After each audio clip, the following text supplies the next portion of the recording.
Mga kapuso, na maalam na si Mitena Rian Ramos sa Encantadia Chronicles Sangre. Finally, natupad ni Tera Bianca Umali ang kanyang bugna o tadhana na siya ang papaslang kay Mitena. Naging emosyonal na eksena dahil hanggang sa huli, itinuring ni Mitena na kaibigan si Tera. May pa-BTS din si Rian sa eksena. Aura muna bago raw mapaslang, sabi niya sa caption. Na maalam na rin sa series si Zaur, Gabby Eigenman, matapos mapatay ng kapwa niya Miniabe na si Daron John Lucas. Sa Instagram, nagpasalamat si Gabby sa mga tumangkilik sa kanyang karakter.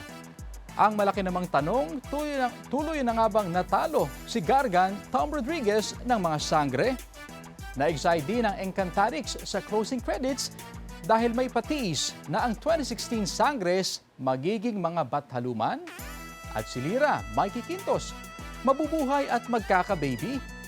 Subaybayan ang last 2 nights ng Encantadia Chronicles Sangre, 8 p.m.